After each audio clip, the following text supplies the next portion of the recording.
اللي يقول لك إن الفضائيين هم اللي بنوا الأهرامات، قول له تعالى نشرب شاي ونفهم أصل الحكاية. إحنا بنتكلم عن حضارة مش عن فيلم خيال علمي.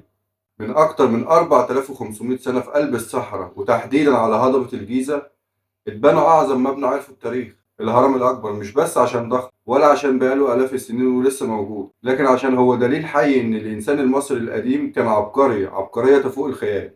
تعالوا نبدأ من الأول خالص. Let's go!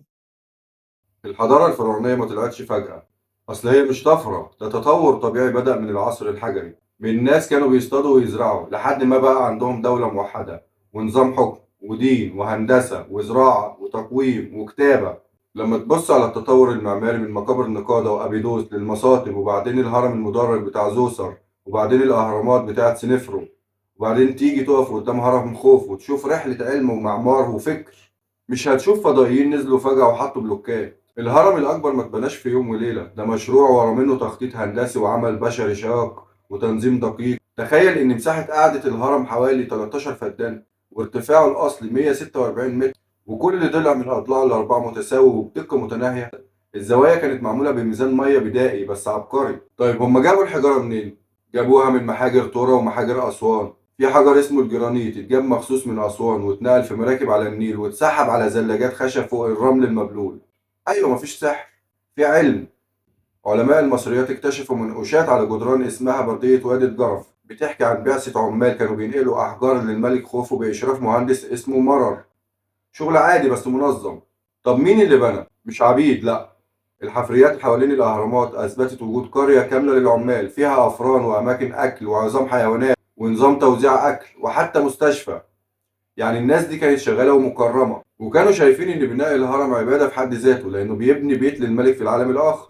أما بقى عن الفضائيين فمفيش أي دليل واحد علمي على وجودهم، لا أثر ولا نقش ولا بردية ولا تمثال حتى، ولا أي حاجة تشير إن في مخلوقات نزلت من السماء وعملت حاجة. كل الأدلة بتشير إن المصريين هم اللي بنوا بعقولهم وبإيديهم. نيجي بقى للأفروسنتريك. الناس دي بيحاولوا ينسبوا الحضارة الفرعونية لنفسهم وبيقولوا إن المصريين القدماء كانوا سود أفارقة مش مصريين زي النهاردة. طب تعالوا نشوف الأدلة بقى. الدي إن إيه الحديث اللي اتعمل على مومياوات من متحف القاهرة واللي اتنشر في دورية نيتشر العلمية سنة 2017 أثبت إن المصريين القدامى جيناتهم أقرب لشعوب شرق المتوسط وسكان شمال أفريقيا مش أفريقيا جنوب الصحراء، وده منطقي لأن مصر دايما كانت جزء من حوض البحر المتوسط وعلاقتها كانت قوية ببلاد الشام والرافدين. كمان النقوش والتماثيل اللي سابوها المصريين بتوضح شكلهم بملامح شرق أوسطية، بشرة قمحية أو شعر مموج أو مستقيم، ملامح مش أفريقية سمراء بالمعنى اللي الأفروسنتريك بيقصدوه.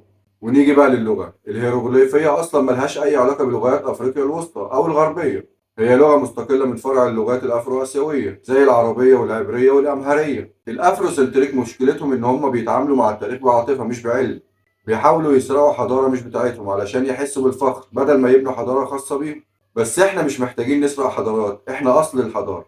من أول ما المصري حط أول طوبة وهو عارف إنه بيبني مش لنفسه، لا ده بيبني للتاريخ. والهرم كمان مش مبنى بس، ده شهادة إن العقل البشري لما بيشتغل بيعمل المعجزات.